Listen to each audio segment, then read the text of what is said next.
Oh no, YouTube changed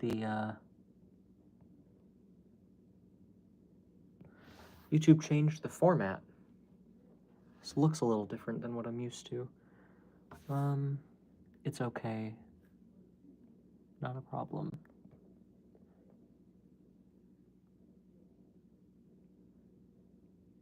Okay, I swear every time I go live, there's a weird surprise from YouTube about some random change that they made to the way it looks or how things work, and I'm never prepared. All right. So, here we are.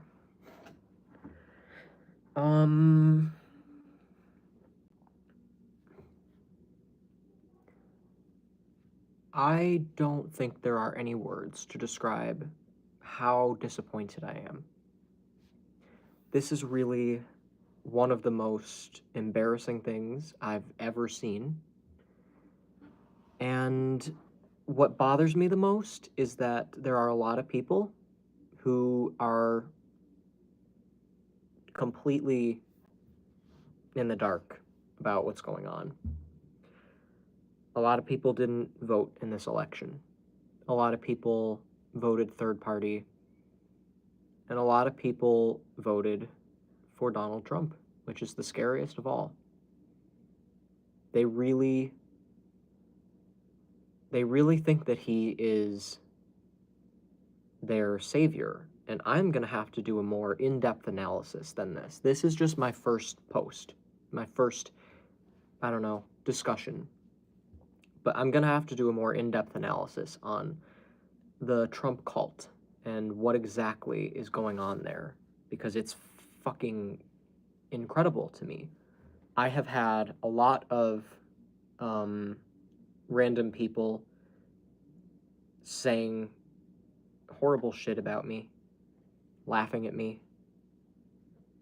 People who just, I don't know, maybe I added on Snapchat and I posted a story on Snapchat about the election, and I got some people complaining about it. And the weirdest thing is that they're all gay. Now, I don't know how much you know about Donald Trump, but he and his supporters are very adamantly against the LGBT community, but there is a whole subsection of gay people who don't consider themselves to be part of the LGBT community. They consider themselves to be normal gays, which kind of, in my opinion, defeats the whole purpose. I think that if you're going to try to be normal, but still try to be gay, it's like trying to have your cake and eat it too. The whole point of being gay is that you are rejecting the way people are telling you to do things. Why try to be part of a mentality, a club that doesn't want you? That's just my 2 cents. Let's get into this, and let's be a little bit more eloquent than I'm being. First of all, and most importantly, why do I think that Donald Trump is not a good president? I think that's the best place to start. Well, I think if you just look at his past and you look at what he did from 2016 to 2020, you will notice consistently that he is very reactionary, very immature. He makes a lot of decisions based on his emotions, and this can be very dangerous because he's holding an insanely powerful position. I think the best example of how reckless he can be is the way he handled COVID. During that cycle, he told everyone it wasn't a big deal right up until, I don't know, like weeks before it was officially declared a pandemic and we had to go in lockdown. He did not do very much to secure the borders and travel restrictions. He just let everybody bring this virus all over the country, and then it spread like crazy. And he didn't do very much to keep it contained. He just kind of said, you know, we'll stay inside and don't go outside. But then everybody went outside anyway. People were like, we did stay inside. Clearly you didn't. Because if everybody actually stayed inside for 2 weeks, that would have been it. But people didn't stay inside for 2 weeks. People went out and they continued to go to stores and buy supplies, and he just handled it like a fucking panicked little baby who was completely unprepared for what was happening. And then, months later, when we were looking into vaccines and cures, he suggested injecting soap and bleach or whatever, something like that. He suggested injecting that into your body, or I don't know what the hell. I mean, he effectively just was telling people to drink bleach. He said something about some kind of deworming medicine for animals. I mean, you can't make this shit up. It's so insane, and in general, he just did a really messed up job handling it, and he then uh, handled his loss like a baby. Kamala Harris went over and made a speech and said that she wanted to have a peaceful transition of power, said that she congratulated Donald Trump on his victory. Donald Trump did not congratulate Joe Biden. Donald Trump accused Joe Biden and pretty much everybody else in the world who disagrees with him of being part of a conspiracy against him, accused him of fraud, and doesn't feel responsible in any way, even though he was president at the time, for what happened on January 6th at the Capitol. That is shameful and embarrassing. And I hoped that that would have been the end of it. I thought we won that night. And 4 years later, he reared his ugly head again and got even worse somehow. During his first presidency, every day there was news about some crazy thing that he did, and he kept causing tensions between other countries. He kept making random laws that had nothing to do with anything, and just seemed like jabs at the LGBT community for no other reason than to just, make them feel unworthy. I just remember him saying that he wasn't going to allow trans people in the military. And that is what he prioritized over, taking care of working class people and the economy. And the economy really wasn't great during his presidency. I don't know why so many people think that it was. I really don't know what people are even looking at or considering. It's really, really weird. And the economy was also absolutely god-awful during his last year of presidency, because his last year of presidency was 2020. Do you guys seriously look back fondly on that year? I mean, are you kidding me? But yeah, anyway, here he is again. He, since 2020, has had 34 felony charges that he was convicted on, all 34, and he's a criminal. That's not even up for debate. He just is a criminal. And he ran for president because that made him immune to being responsible for any crime that he committed. So he got to just do whatever he wanted, and he was hoping that he would win so that he wouldn't have to go to jail. And he did win. And part of me wonders if it was even honest. I would not be surprised if he found a way to cheat the election, because it's sort of like He Who Smelt It. Cheaters always think that they're being cheated on. I think my aunt told me about this one guy that she dated, where he was always suspicious that she was cheating on him. And one day she found someone else's undergarments in his drawer. So he was cheating on her. And that's what always ends up happening. He who smelt it dealt it. If you think someone's cheating on you, it's probably because you think like a cheater. You think, well, if I would do this, so would they. Donald Trump accused Joe Biden of trying to steal the election, and I think that's because that's something he's perfectly willing to do if he was able to do it. And he had a billionaire on his side. Elon Musk is the #1 richest person in the world. Almost $300 billion. I would not be surprised, because that kind of money, there isn't really a lot that it can't do.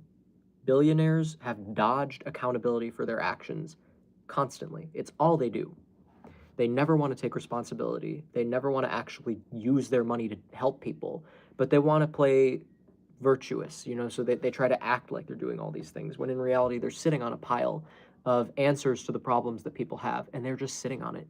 They sleep at night knowing that they have the ability to house the homeless, feed the poor, take care of people who are starving and dying, and they just say, nah, they deserve it. I'm better than them. I earned every penny that I have. And they feel no shame in that.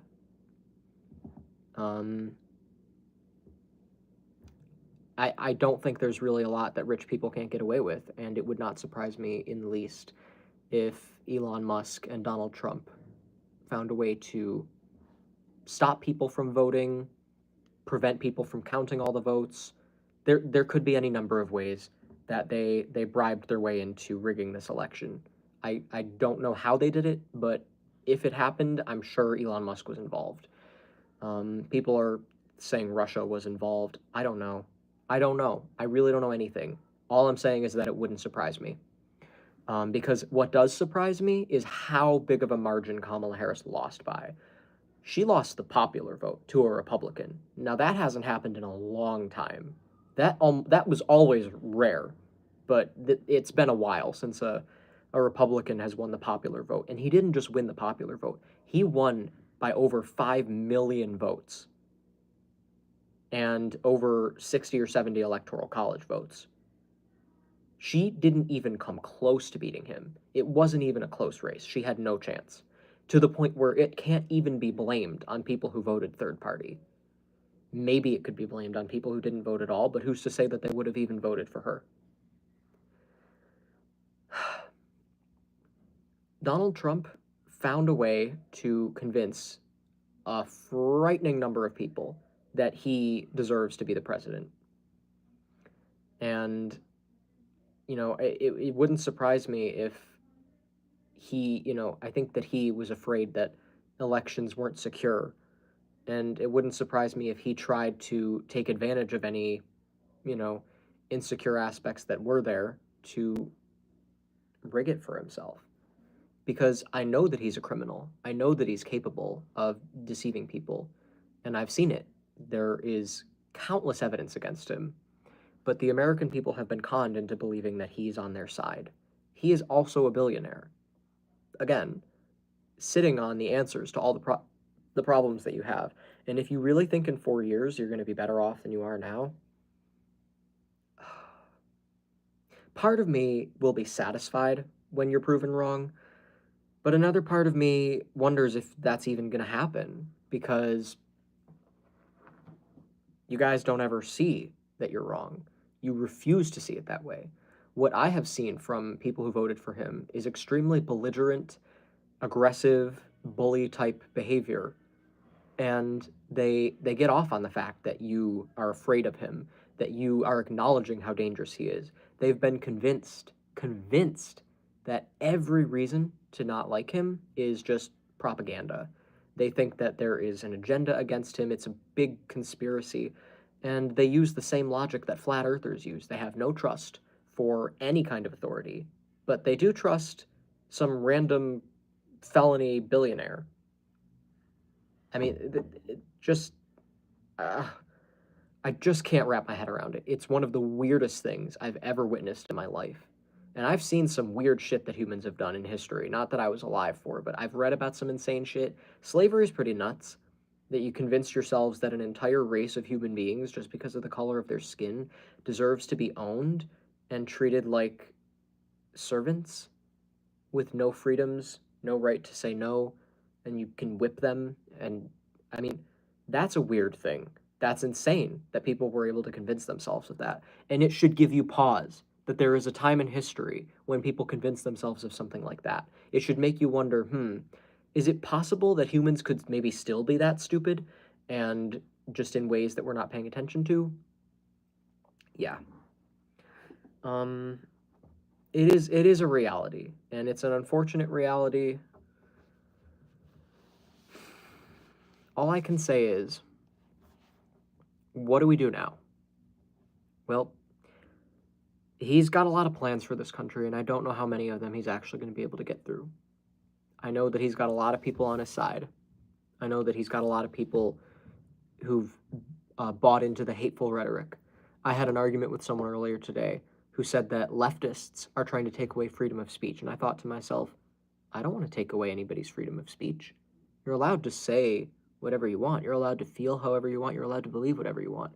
But I don't think people should be allowed to spread disinformation and hateful rhetoric without consequence. I think that if you're going to do that, you should be willing to face consequences for your actions, because spreading disinformation, which, if you didn't know, that means things that are not true, like just going on the internet and starting to tell everyone that pigs are the reason cancer exists. I don't fucking know. You know what I mean? Like, if you just start spreading false information, you should have to face consequences for that. And that's not a threat to your free speech. That is just a reality of life. Actions have consequences. And speaking is an action, period. It just is. Because words have ripple effects. Words lead to actions. So when you start spreading hateful rhetoric too, like you say something like, to try and put a minority group in front of the target, and you say black people are the reason that violence exists, then you've just now caused a bunch of damage to the entire black community. You say gay people are the reason pedophilia exists. Now everybody who's gay is going to be treated like a pedophile. You say trans people are the reason women don't have rights and women are in danger. Now you've stigmatized the trans community. You say that foreign people are eating cats and dogs. Now you've stigmatized anybody who doesn't look like they were born in the US, which means anybody with brown skin or an accent, really.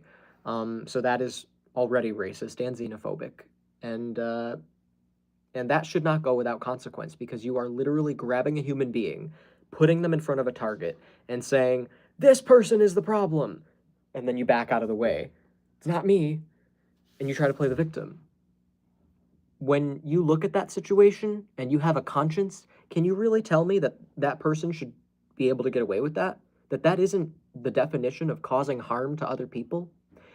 Hateful rhetoric and disinformation should not be considered free speech. It should be considered bullshit. Dangerous, stupid bullshit.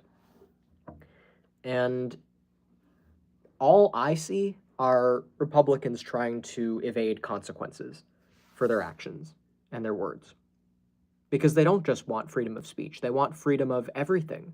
They want to be able to get away with doing and saying whatever they want. No consequences. And they think that Donald Trump is their ticket to that, because they get obsessed with voices like Andrew Tate and Ben Shapiro and Candace Owens and all of these Republican outspoken people who are trying so hard to condition people to be hateful and to believe in all of these really damaging perspectives on the world that cause them to isolate other groups of people and then see them as the enemy. It's an attempt to turn us on one another. And so many people have bought into it, and then they see Donald Trump and they see J.D. Vance, and they think to themselves, wow, they sound just like all these people that I listen to on podcasts and YouTube and stuff. So, they must know what they're talking about. They're the good guys. They think just the same way I do. And everybody else is an evil, radical leftist, and they're ruining our country. So I want to talk about people who are a little more neutral, because I also have people who say that everything's okay, that, hello?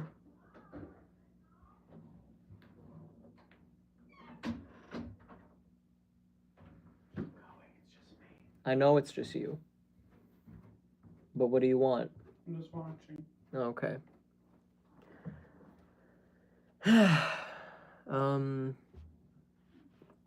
I have people who are saying that things are going to get dark either way, that, it doesn't really matter who wins the presidential election.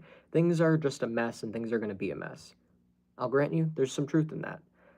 What has been helping me cope with this situation is the fact that Republicans, Donald Trump is just one man. He's one human being. J.D. Vance is just one person. If these people were to just get shot in the head, it wouldn't change anything, because their mentality still exists. They're a whole movement. There would just be someone else to take their place.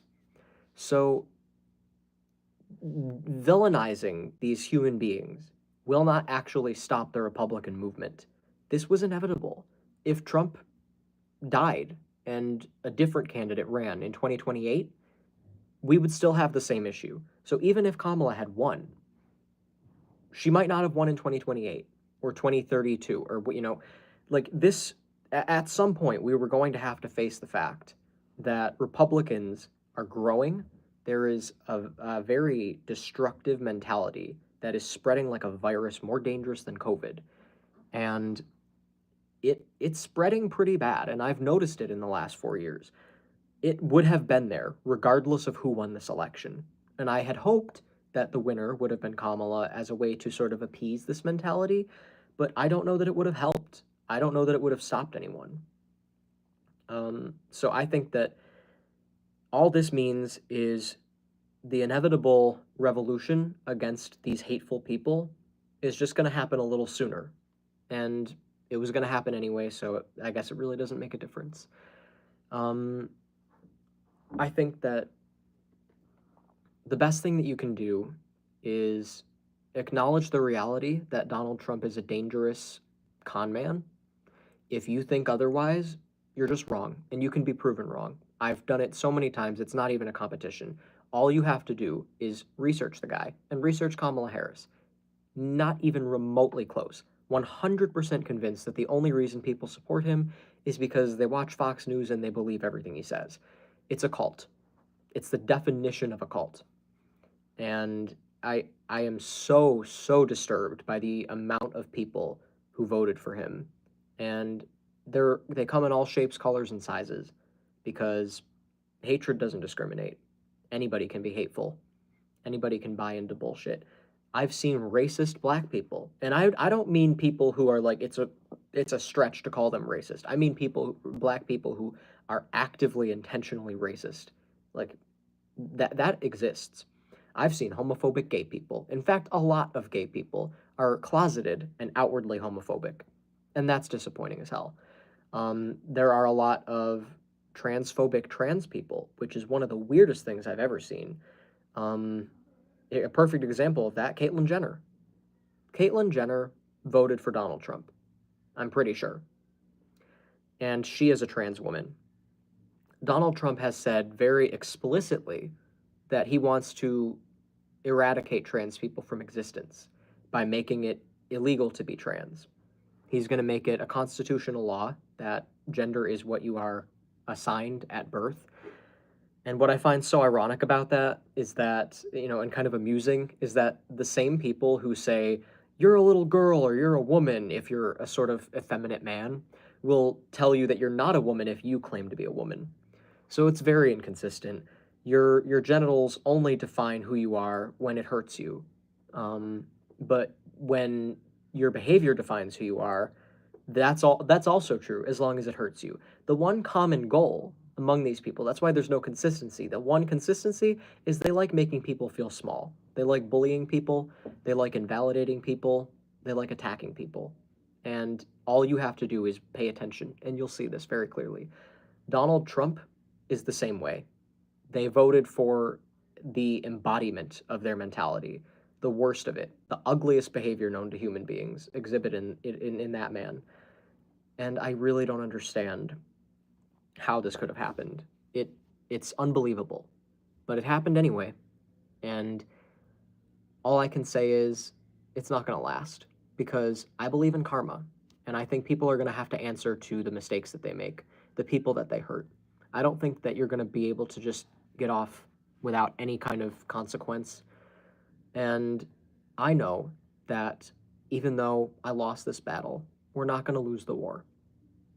We are going to continue to fight for people to be treated right, to fight against billionaires who just want to take advantage of people, and to create a world that actually functions and thrives and doesn't have everyone turning against each other and hating each other based on things that people either can't control or that are none of your business.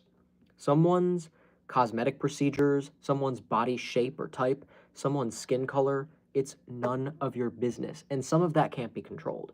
Some of it can be, but like, cosmetic procedures, whether it be, trans surgeries or plastic surgery or even just makeup or a haircut or the way that they dress, that is up to them, but it's none of your business and it isn't harming you. they can present themselves however they want, however they feel best expresses who they are. And that is their prerogative. To tell someone that they aren't allowed to do that, you cannot pretend that you're on the right side of history. That's insane. Leave people alone. That's all we're saying. I don't know how you can convince yourself that we're the enemy from within, as Trump would say, when all we're asking for is to be left alone and treated with dignity. We're asking for you to mind your own business. We're asking for you to pretend that we don't exist because it's better than constantly bitching about our existence. And you can't do it. And we can't pretend you don't exist because you will not shut up. You will not stop bitching about us, and you will not stop making us feel like we have to make our existence known in order to combat that. And it's just insane that they've managed to convince people. The billionaires and all the corrupt people in the world have managed to convince over 70 million Americans that the enemy is other Americans, people who are just trying to exist. We're the enemy. Sure, right. Makes sense. Makes complete sense. It's insanity, and I can't take it anymore. So, yeah. What do we do next? I guess just keep doing what you've been doing. If you were an activist, just keep doing that. If you were trying to talk to people, help change people's minds, if you were donating your time or energy to supporting people in need, if you were just trying to survive and not be, crippled by the fear of what might happen, just keep going. All you can do is deal with issues as they arise. Donald Trump is not guaranteed to do all of the things that he plans on doing. In fact, in his first term, he barely did anything. So, what I would recommend is that you just deal with issues as they arise. If people make fun of you, if people call you a baby, if people try to make you feel like your fears are invalid and it's stupid to be afraid of Donald Trump, just say this to them. What if you're wrong? How can you actually be certain that you're right? You're so confident and so cocky, but if there's even the slightest chance that you're wrong, think of how dangerous this is. Think of what you have at risk here. They don't even see it as a risk. So make that clear to them. What if you're wrong? What if all the things that we're afraid are going to happen? Then what are you going to do? It's kind of like religious people. They try to use that logic on you, oddly enough. They try to say, what if you're wrong, atheists? What if you do go to hell? What if we're right and then you spend eternity burning because you didn't believe us? And they try to take that little margin of possibility and make it seem like you have to change your entire belief set just for that. But they can't do the same. There is actually a lot of evidence that there's no hell, that people aren't going to die and then be eternally punished. And I could talk about that for hours if you let me. But what I'm saying is there's a lot of evidence that it's more than evidence. I would even say it's been proven that that's not how things work. I'm not saying there's no afterlife. I'm just saying people aren't eternally tortured for the way that they live their lives with zero chance at ever stopping it. That's an insane thing to believe. And there are a lot of insane beliefs that have been disproven, but people hold on to them anyway. And these are the same people who are voting for Donald Trump. This should give you pause. This should at least give you pause. The people who are able to think clearly are the ones who voted for Kamala Harris. And some people voted third party. I think that's really stupid. I don't think that voting for Kamala instead of third party would have made a difference because she lost by too much this election. It wouldn't have helped. But I still think it's insane to vote third party in an election where stopping Donald Trump should have been everyone's priority. But it just shows how much work we need to do. It's a reflection of where we are. And all I can do is hope that Donald Trump is not as dangerous as he has claimed to be, that he doesn't do half the things he claims he will do. And when he tries to do them, just deal with it then. Take it one step at a time. Just keep going. If it helps, there is someone who is always very sound and level-headed doing a live stream at 9 p.m. Go to the YouTube channel Ask Ivy. Just type in @AskIvy on YouTube. And at 9 p.m. she's doing a live stream talking about this, and that will hopefully help put things in perspective. I'm not as eloquent as she is, because I'm a little bit, I don't map it out. I think she comes up with a script and she organizes a little better. I was just getting my thoughts out because I felt like I needed to share what's in my head. But yeah, thank you for watching, and I will. I'll see you next time I go live. Probably gonna do this a little more frequently because there's always going to be more to say. And maybe I will take a page out of her book and actually, maybe not get a literal script, but just plan it out in my head a little bit more, the points that I want to make and what I want to discuss. But this was just my initial thoughts after the results of this election. So let me know what you think in the comments. Thank you for watching, and don't be an asshole or I'll block you.